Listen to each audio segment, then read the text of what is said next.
Mathematics first मध्ये algebra मध्ये आपल्याला आज प्रॉब्लेम सेट 4 ला स्टार्ट करायचे.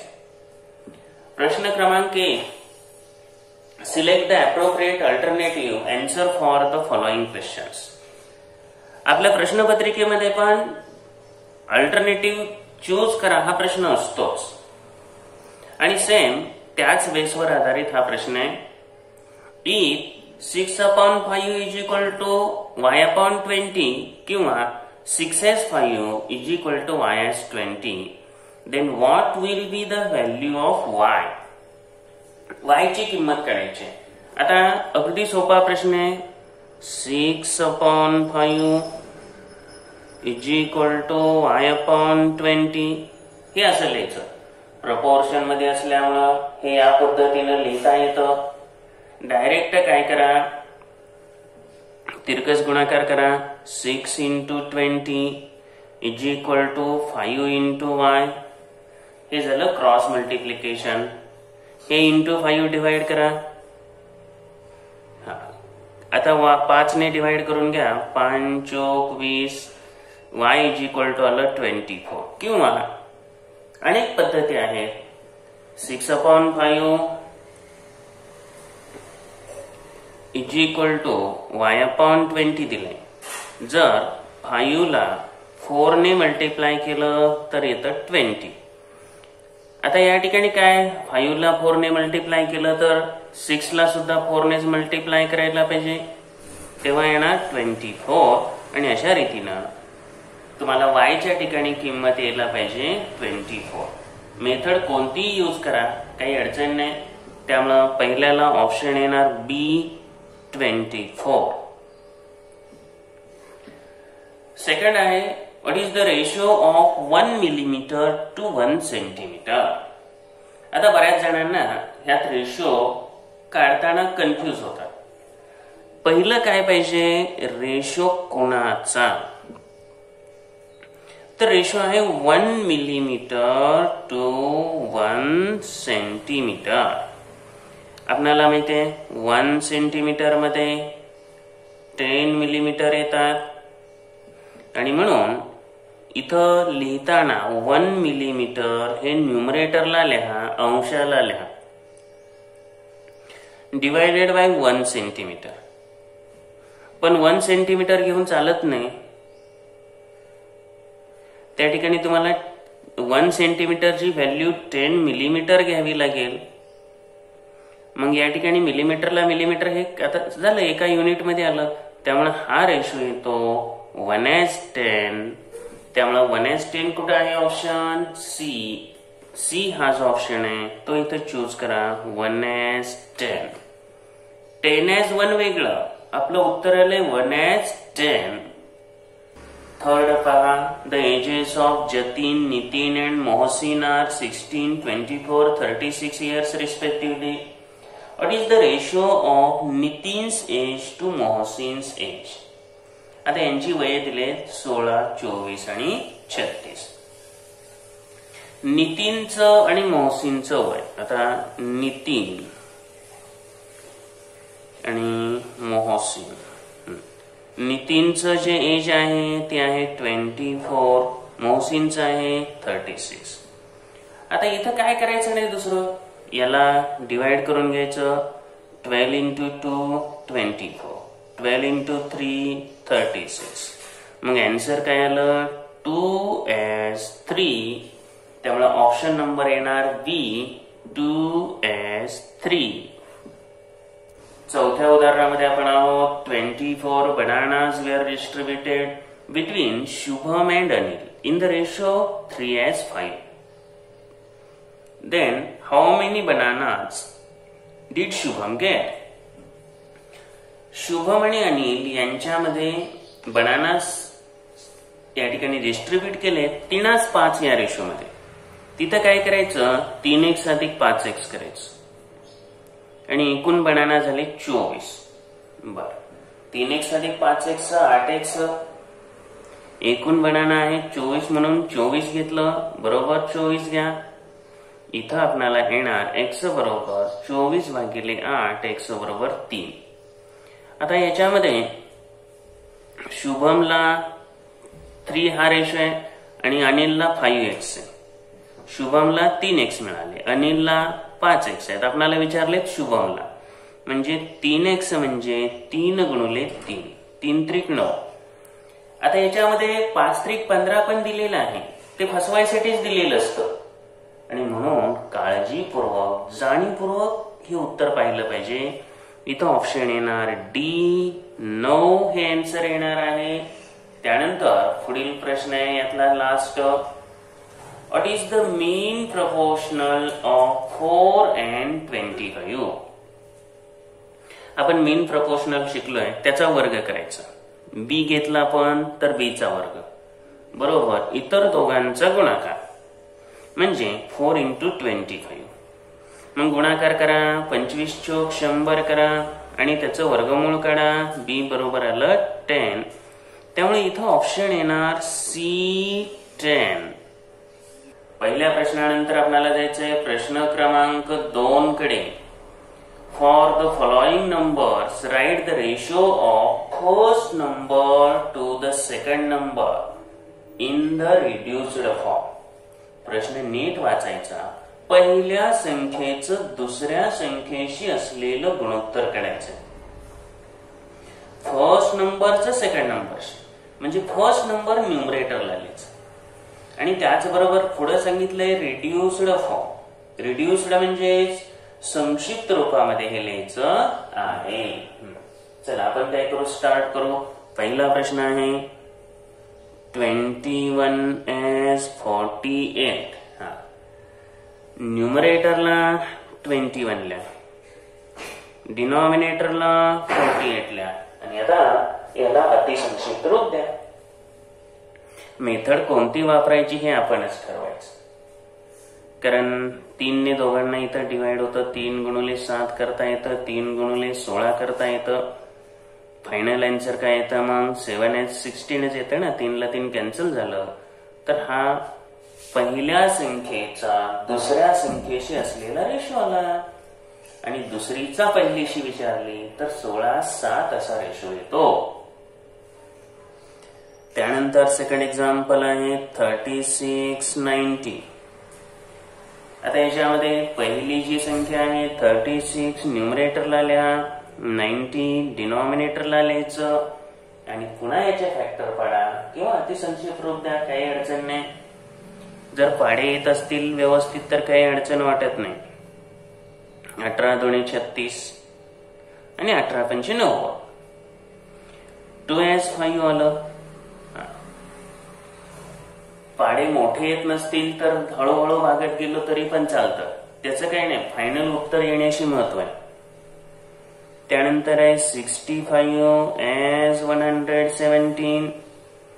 तर 65 न्यूमरेटरला लिहा, 117 डिनॉमिनेटरला लिहा आणि मग 13 × 5 डिवायडेड बाय 13 × 9. 13 ला 13 कॅन्सल करा. 13 × 5 = 65 13 × 9 = 17 वर्षे, त्यामुळे हे असं आलंय. आता फायनल आन्सर काय आलं, रेशो काय आला 5 as 9. तुम्हालाही आता प्रॅक्टिस सेट सोडवलेत आणि पुन्हा आणखी 3 एक्झाम्पल झालेत. आता डेफिनेट अडचण वाटत नसावी. ऍक्च्युअली ही सर्व उदाहरणं तुम्ही स्वतः सोडवणं अपेक्षित आहे. म्हणजेच या ठिकाणी कसं सोडवलेली बरोबर आहेत किंवा नाही हे फक्त इथे चेक या व्हिडिओच्या माध्यमातून केलं पाहिजे. कारण कसं होतंय, हे काय फार अवघड एक्झाम्पल्स आहेत अशातला विषय नाही. सोपी सोपी उदाहरणं आहेत, तेवढी तरी आपल्याला सुटली पाहिजे. आता तुम्हाला सूचना देत असताना चौथं गणित सोडवून दिलेलं आहे. त्यासाठी तुम्हाला 23चा पाडा मात्र यायला पाहिजे. अनेक मुलांना हे पाडे येत नाही आणि पाठ करायचा प्रयत्न पण करत नाही. त्यामुळे पाढे येत नसतील तर वेळ लागेल, हे एक्झाम्पल सुटणारच नाही. चौथ्या आणि पाचव्या गणितामध्ये 23 आणि 19चा पाढा. आता जर हे टेबल येत नसतील तर तुम्ही तर काय करणार आहे आणि मी तर काय करणार आहे, काही इलाजच नाही. तर ही दोन्ही गणितं तुम्हाला सोडवून दिलेली आहेत लास्टची.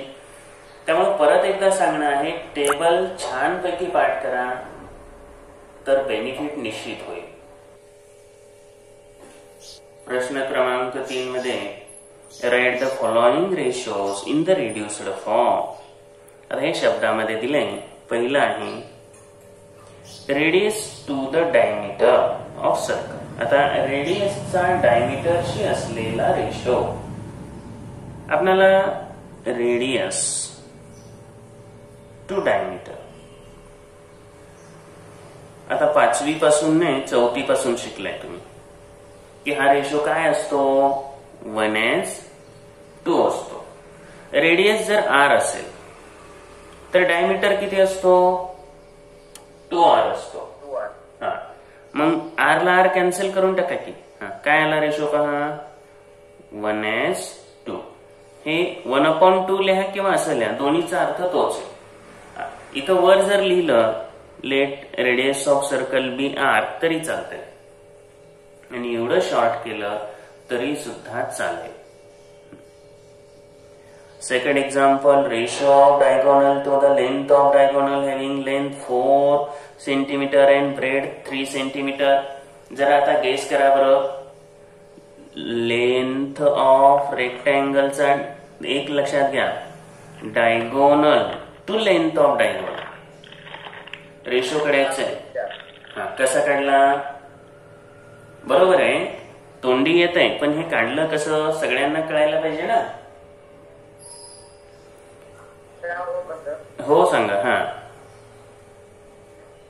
जर जो रेक्टँगल मध्ये जर आपण डायगोनल काढला तर एक राईट अँगल ट्रायंगल तयार होते. हो, काटकोन त्रिकोण राईट अँगल ट्रायंगल एकदम बरोबर. हा, ते डायगोनल काढण्यासाठी आपल्याला जी रेक्टँगलची लेंथ असते ती हाईट म्हणून वापरायची आणि जे ब्रेडथ असते ते बेस म्हणून वापरायची. त्या पायथागोरस थेरम मध्ये घालायचं. बरोबर आहे. Diagonal square is equal to 4 square plus 3 square is equal to 16 plus 9 and therefore 25 is equal to hypotenuse square. म्हणजे तो डायगोनल असतो. मग डायगोनल स्क्वेअर इकडे स्क्वेअर रूट होता आणि डायगोनल इज इक्वल टू 5 येतं. एकदम diagonal to length of rectangle विचारले त्यामुळे 5/4. हा, तर एकदम बरोबर आहे. ऐका जरा, काटकोन त्रिकोण. आता ज्या वेळेला तुम्ही रेक्टँगल काढता, हा रेक्टँगल ज्या वेळेला आपण ड्रॉ करतो तर याच्यामध्ये परत एकदा लक्षात घ्या, फिगर मध्ये आपण ही लेंथ घेतली. आता लेंथ दिलेली आहे त्यांनी 4 सेंटीमीटर, ब्रेडथ आहे 3 सेंटीमीटर. आता ऍक्च्युली तोंडी तुम्हाला काय काढता येतं तर 3, 4, 5 हे पायथागोरियन ट्रिपलेट आहे. परंतु इथं आपण काय केलं की समजावं, सगळ्यांना माहिती व्हावं म्हणून हा रेक्टँगल काढला. Length 4 centimetre, breadth 3 centimetre is equal to diagonal square. तर 16 plus 9 is equal to diagonal square. तर या ठिकाणी आपल्याला मिळालं diagonal square is equal to 25. Square root घेतलं, स्क्वेअर रूट घेतलं तर आपल्याला मिळेल diagonal is equal to 5 centimetre. आपण हे प्रोसेस नुसार काढलं. आणि मग आता आपल्याला जो रेशो काढायचा आहे तो घ्या, diagonal to length. Therefore diagonal upon length. Diagonal आहे 5 सेंटीमीटर, लेंथ आहे 4 सेंटीमीटर. हाच रेशो आला ना, डायगोनलचा लेंथशी असलेला रेशो 5:4. खाली वाटलं तर लिहा, ratio of diagonal to length 5:4. प्रश्न सोपे आहेत, फक्त लिहिताना कसं लिहायचं हेही समजायला पाहिजे.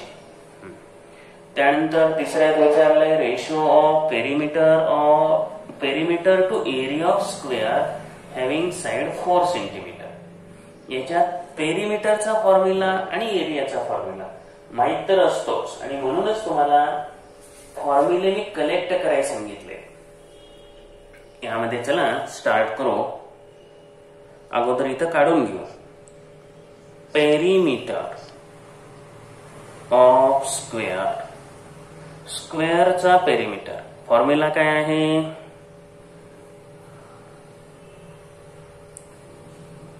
4 इंटू साइड्स आहे. हा, तर 4 इंटू साइड्स म्हटल्यानंतर इथं किती येणार पेरिमीटर? तर पेरिमीटर पहा, आपल्याला दिलेली साइड आहे 4, तर 4 गुणिले 4 16 सेंटीमीटर ही आली साइड. हे पेरिमीटर आला. एरिया ऑफ स्क्वेअर काढायचा, तर एरिया ऑफ स्क्वेअरचा फॉर्म्युला माहित पाहिजे. फॉर्म्युला आहे साइड स्क्वेअर. साइड स्क्वेअर म्हणजे या ठिकाणी बाजूचा वर्ग.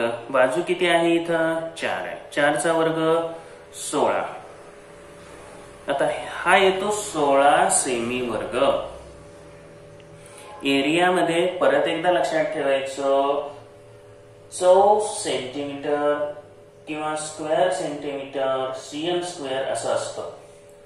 बऱ्याच जणांना हे लक्षात येत नाही. तर रेशो लिहिताना कुणाशी सांगितलंय? Perimeter to area. तर पेरिमीटर वरल्या perimeter of square upon area of square. Perimeter हा दिलाय 16, एरिया पण 16 आहे, त्यामुळे 16 वजा 16 हा रेशो किती यायला पाहिजे? 1:1. आणि हेच आपलं आन्सर असेल. फायनली लिहा तिथं ratio of perimeter of square two area of square 1:1. आणि या वर्षीपासूनच फायनल आन्सर लिहिण्याची सवय लावा.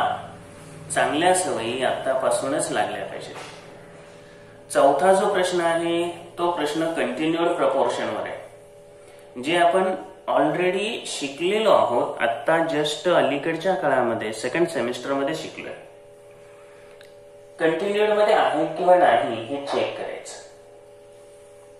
पहिलं दिलंय त्यांनी 2, 4, 8. हा, सुरुवातीला शक्यतो ABC असं माना.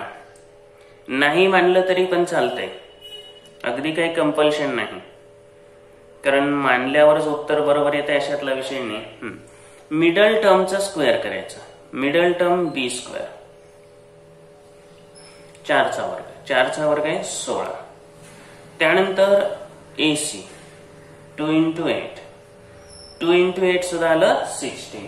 आणि जेव्हा B² is equal to AC असतं तेव्हा आपण काय म्हणतो? 2, 4, 8 are in continued proportion. तर हे परंपरित प्रमाणामध्ये आहे. 2, 4, 8 हे परंपरित प्रमाणात आहे. सेम आहे असंच सेकंड एक्झाम्पल मध्ये घ्या. 1, 2, 3. A इज इक्वल टू 1 घेतलं, B इज इक्वल टू 2 आहे आणि C इज इक्वल टू 3 आहे. जर या ठिकाणी पण मधल्या पदाचा वर्ग करा B². 2चा वर्ग. 2चा वर्ग आला 4. AC म्हणजे पहिलं पद गुणुले तिसरं पद. 1 गुणुले 3. आता 1 गुणुले 3 आलं 3 आलं. मग काय झालं इथं? B² is equal to AC आलं का? नाही, नॉट इक्वल टू AC आलं. B² not equal to AC. आणि जर असं आलं तर नॉट इन कंटिन्युअड प्रपोर्शन म्हणायचं.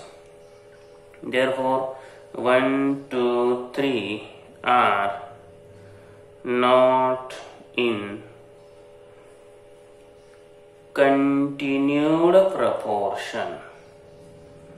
तर हे कंटिन्युअड प्रपोर्शन मध्ये नाही असं तिथं आन्सर लिहावं लागेल.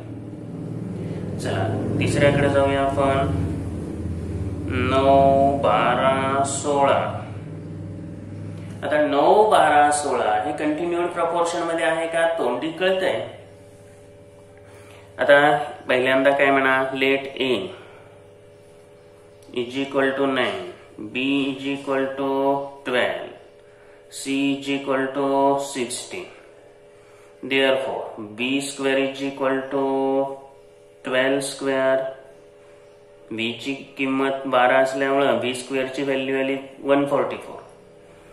ac म्हणजे पहिला आणि तिसऱ्या पदाचा गुणाकार 9 into 16. हा गुणाकाराला 144. 16 9 44.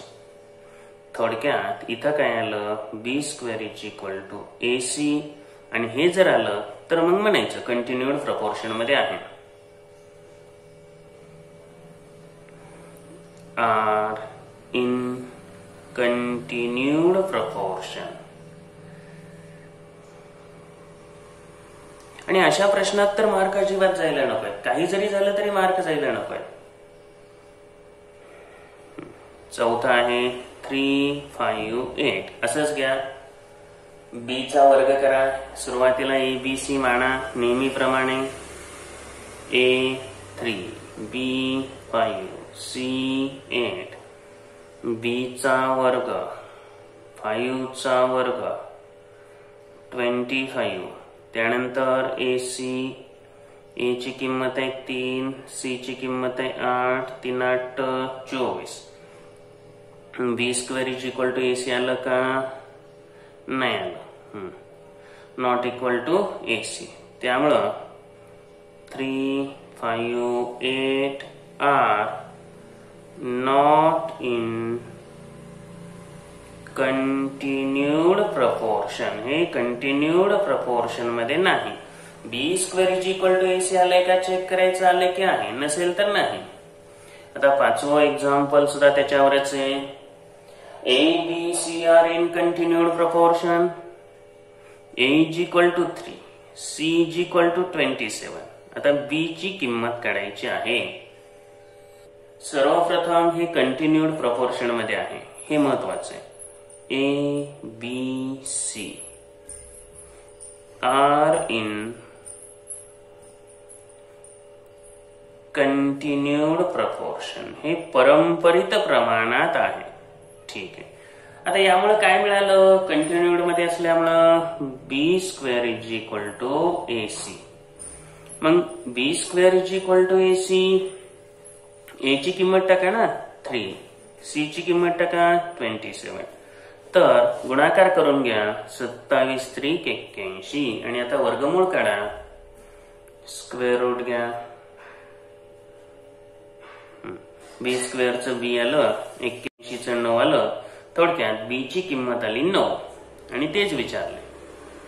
चला प्रश्न क्रमांक 6 कडे जायचं आहे आपल्याला. Convert following ratios into percentage. पहिला आहे 37 as 500. सर्वप्रथम काय करायचं, हे लिहिताना असं लिहा. असंच लिहिलं पाहिजे हे पण नाही, येतं काढायला आहे असं. पर्सेंटेज मध्ये कन्वर्ट करायचं म्हणजे डिनॉमिनेटर 100 पाहिजे. 5 न इथं डिवाइड करा म्हणजे डिनॉमिनेटर 100 येतोय. 500 डिवायडेड बाय 5. आणि मी म्हणतोय म्हणूनच ही पद्धत करायची असं काही नाही. तुम्ही कोणत्याही मेथड यूज करू शकता. 5 ने डिवाइड केलं 100 हा डिनॉमिनेटर आला. 37 ला 5 ने डिवाइड करा. 5 7 जा 35. 2 उरले, 2वर 0 घेतला. 5 4 जा 20. त्यामुळे 7.4 अपॉन 100 म्हणजे 7.4%. किंवा तुम्ही असं जे करता 37 अपॉन 500 इंटू 100 केलं तरी उत्तर काही वेगळं येत नसतं, तेच उत्तर येतं. आपल्याकडं दुसरं उदाहरण आहे 5 as 8 हे एक्झाम्पल आहे. आता याच्यामध्ये 8 ला कितीने गुणून घेतल्यावर 100 येईल.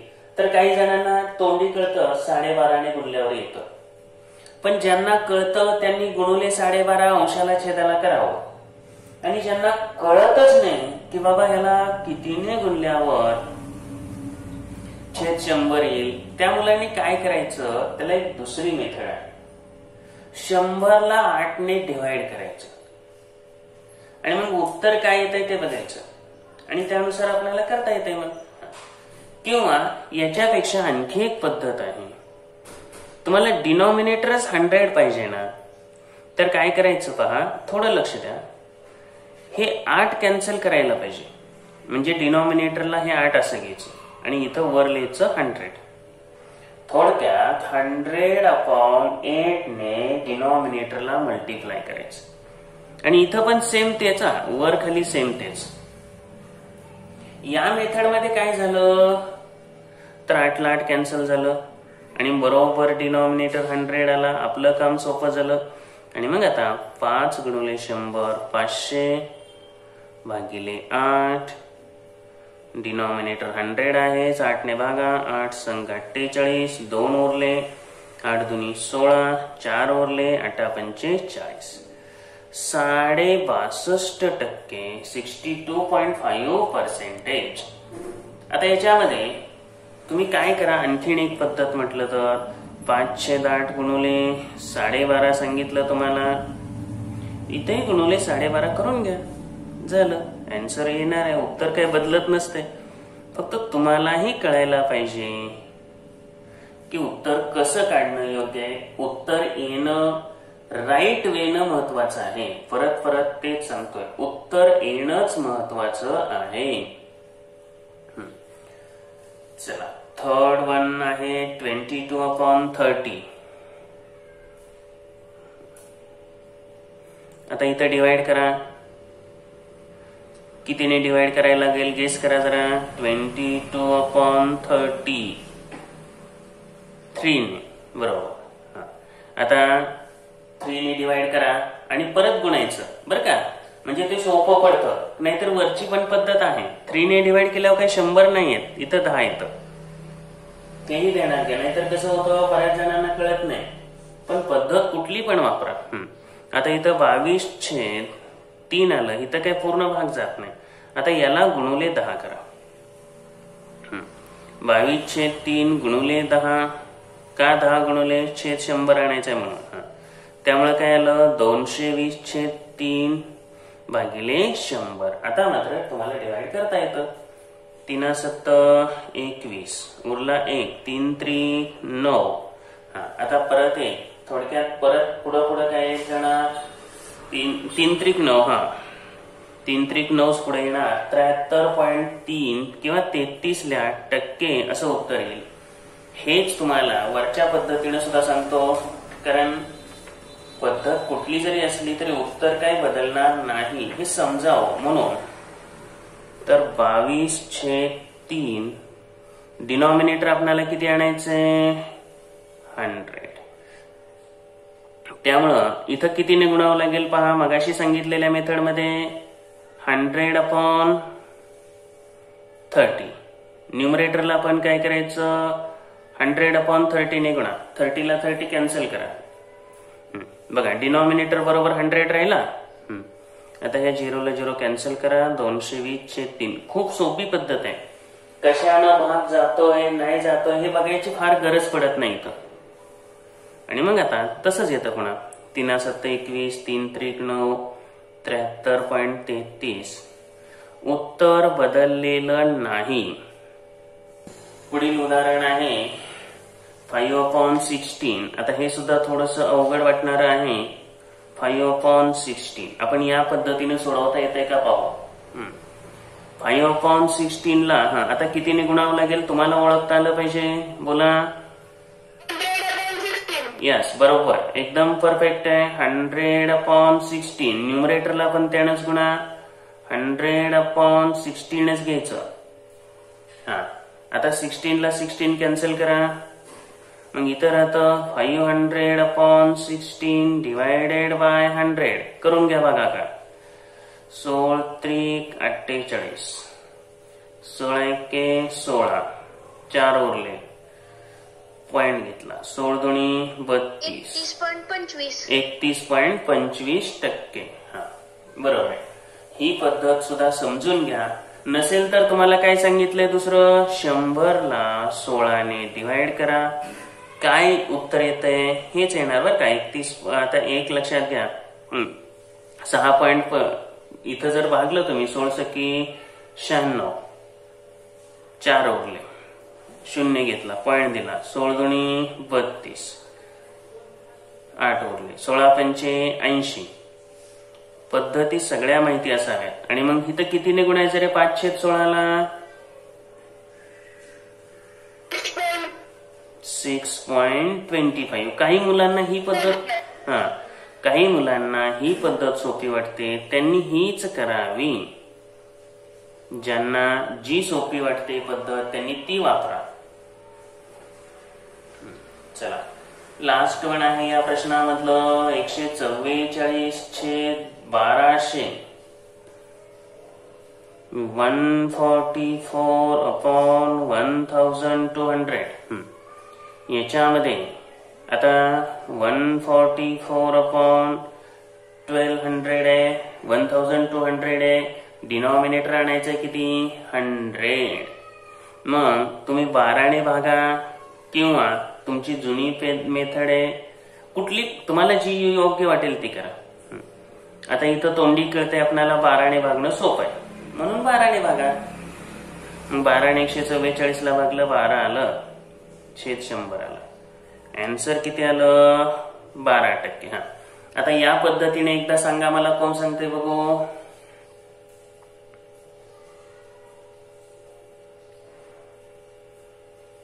पद्धत फक्त बदलतोय आपण, उत्तर काही बदलणार नाही. बोला, कितीने गुणायचं ते कळायला पाहिजे फक्त. हा 100/1200. तर 100 पुढं कॅल्क्युलेशन करा. 1200 ला 1200 गेलं, डिनॉमिनेटर तर 100 आला, या 2 झिरोला 2 झिरो गेले. 12 आणि 144 ला डिवाइड केलं, 12 आलं. उत्तर आलं का बघा, सेमच आहे ना. आता आपल्याला एकूण प्रश्न झाले 5, 6 झाले. आता 7वा प्रश्न. Write the ratio of first quantity to the second quantity in reduced form. पहिल्या क्वांटिटीचा दुसऱ्या क्वांटिटीशी असलेला रेशो, तो पण रिड्युस्ड मध्ये. आता तुम्ही ही गणित बघताय, पण होमवर्कला ही सर्व गणित नोटबुक मध्ये सोडवा तरच उपयोग आहे. आता इथं 1024 MB आणि 1.2 GB. आता MB GB तुम्हाला बऱ्यापैकी कळत असेल, कारण अलीकडं मोबाईलचा वापर मोठा आहे. इथं 1.2 GB आहे. तर एका युनिट मध्ये कन्वर्ट करून घ्या. 1024 MB चा 1 GB होतो. माहिती असावं, कॉम्प्युटरशी असणारी रिलेटेड असणारी टर्म आहे, तर याच्यामुळं तुम्हाला हे माहिती असेल. ही गिगाबाईट त्यांनी दिलेलं आहे. आता ते काय लिहायची इथं मी हे करतोय, रूपांतर करून घेतो. एका एककामध्ये असलं पाहिजे म्हणून 1.2 GB च MB मध्ये कन्व्हर्जन करायचं. मग 1.2 ला कितीने मल्टिप्लाय करावं लागेल तुम्हाला? 1024. आणि आता हे झाले MB. गुणाकार करा. 12 48, 12 दुनी 24, 24 आणि 4 28. त्यानंतर हे 0 आलता गुणाकार म्हणून हे 2 घेतलं आणि 12 1 12. आता दशांश चिन्ह द्यायचं. तर दशांश चिन्ह येणार इथं, हे MB मध्ये आलं. आणि आता रेशो काढायचा फर्स्ट क्वांटिटीचा सेकंड क्वांटिटीशी. 1024 MB अपॉन 1.2 GB. आता याच्यापेक्षा सुद्धा तुम्हाला GB मध्ये पण ते सोपं ठरलं असतं, ते पण दाखवतो. 1024 MB divided by 1228.8 हे काय आलं MB. बर, आता याला अतिसंक्षिप्त रूप द्यावं लागेल. हा, इथं कितीने डिवाइड होत आहे हे थोडस लक्षात घ्या. 4 ने भागून घ्या, 8 ने पण जाईल, 8 × 8. कारण आपल्याला शेवटचे जे 3 अंक असतात 3 अंकाला जरी भाग केला तरी पण जातो, पण तुम्हाला 4 ने वाटते 4 ने भागून घ्या. बघू आपण. 4 दुनी 8, 4 आता उरले 2, 4 पंचे 20, 4 संग 24. आता त्याच वेळेला खालचा पॉइंट काढायला वर एक 0 वाढवला असता तरी चालला असता, किंवा पुढे घ्या. 4 त्रिक 12, 4 0 0, 4 7 28. आता काय करा, 256 छेद इथं आलेलं आहे. इथं 4 ने भागलं तर येत आहे 4 7 28, 2 उरले, 4 संग 24, 4 8 32 येत आहे. 4 संग 24, 4 1 16, 4 7 28, 4 संग 24, 4 8 32. आणि आता 64 छेद जे आलंय इथं 0 वाढवून टाका, वर 0 वाढवा, खाली 768 झालं. आणि मग आता आपणाला 8 ने भागा, 8 8 64, जरा सोपं पडेल. 8 9 72 आणि 8 संग 48, आणि मग 16 85, 16 सत्ती 96. आता हे असं आलं. जर जीबी मध्येच केलं असतं तर कसं आलं असतं बघा, जीबी मध्येच ठेवलं असतं तर 1024 MBचं सोपं. आता बघा की 1024 MB अपॉन 1.2 GB, वर आलं 1 GB, कारण ते सरळच आहे. आणि इथं आलं 1.2 GB, हे सोपं पडतं एकदमच. आता काय, खालचा पॉइंट काढायला वर एक 0 वाढवला, वर 10 झालं, खाली झालं 12, संपलं उत्तर. जाता 2 ने भागायचं, 2 पंचे 10, 2 संग 12, उत्तर येत आहे. आता हे सोपं पडेल, तुम्हाला जे जमेल ते करा, काहीच अडचण नाही. सर मी ह्या पद्धतीने केलं. हो ठीक आहे. आता पुढील एक्झाम्पल आहे दुसऱ्या प्रश्नामध्ये 17 रुपये आणि 25 रुपये 60 पैशांचा रेशो काढायचा आहे. First quantity to second quantity ratio आहे. तर एक तर रुपयामध्ये सगळं करून घ्या किंवा पैशामध्ये करा, कसे काय अडचण नाही. जर 17 रुपीज त्याचे जर पैसे केले तर येणार 17 × 100 बरोबर 1700 पैसे. आता हे सोपं पडेल. त्यानंतर 25 रुपीज 60 पैसे, त्यामुळे 25 × 100 + 60 हे येणार पैसे.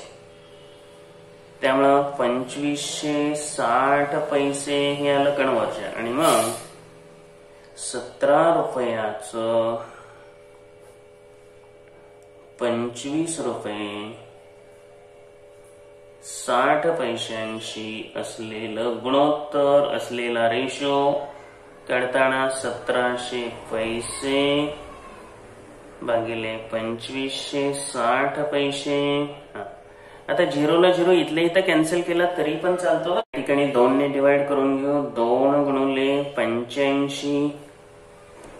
काय केलं, 2 नेच डिवाइड करून घेतलं आपण इथं, आणि न्यूमरेटरला 2 ने केलं, डिनॉमिनेटरला पण तसंच करा. 2 ला 2 कॅन्सल करा. आणि मग आता पुढं 85 आणि 128 ला काही भाग जात नाही. 17 5 85 येतं, परंतु खाली तसं होत नाही ना, त्यामुळं डायरेक्ट आन्सरच आता इथं आहे असंच राहणार आहे. 85/128 हाच रेशो असेल. चला थर्ड वन आहे 5 डझन 120 युनिट्स. 5 डझन आणि 120 युनिट्स. एका डझनामध्ये 12 युनिट्स असतात, हे ध्यानात घ्या आणि त्याच्यानुसार कन्व्हर्जन करून घ्या. तर सर्वप्रथम आपण 5 डझन बरोबर 5 गुणिले 12 60 युनिट्स केले आणि मग 120 युनिट्स. आता रेशो घ्या 5 डझन टू 120 युनिट्स. 5 डझनाचे 60 युनिट्स झाले डिवायडेड बाय 120 युनिट्स. तर शून्याला शून्य कॅन्सल करा. 6 गुणिले 1 6 गुणिले 2 6 ला 6 कॅन्सल करा. 1:2 राहिलं. हा रेशो आला 1:2. अशा रीतीने हा रेशो आला. विषय संपला. आता पुढील उदाहरणाकडे जाऊया. उदाहरण क्रमांक 4 आहे. चौथ्या उदाहरणामध्ये 4 स्क्वेअर मीटर आणि 800 स्क्वेअर सेंटीमीटर असं दिलंय. एका एककात करायला पाहिजे आणि ह्यामध्ये तुम्हाला युनिट कन्व्हर्जनच महत्वाचं आहे. तर काय करायचं, 1 स्क्वेअर मीटर बरोबर. आता मीटर मध्ये 100 सेंटीमीटर असतात, पण स्क्वेअर म्हणजे वर्ग आहे, म्हणजे त्याच्यामध्ये काय असणार 100चा वर्ग येणार ना, कारण स्क्वेअर म्हणून. 100 गुणिले 100 स्क्वेअर सेंटीमीटर. मग हे असंच करा 4 स्क्वेअर मीटर बरोबर 4 गुणिले 100 गुणिले 100 स्क्वेअर सेंटीमीटर. कन्व्हर्जन करून घेतलं. चला 4 square metre divided by 800 square centimetre. 4 गुणिले 100 गुणिले 100 हे स्क्वेअर सेंटीमीटर मध्ये आले आणि डिवायडेड बाय 800 स्क्वेअर सेंटीमीटर. आता युनिट तर सेम झालेलं आहे, त्यामुळं शून्याला शून्य कॅन्सल करून टाका आणि मग काय राहिलं आता 4 एके 4 4 दुनी 8 आणि 2 ने डिवाइड केलं 100 ला किती आलं 50.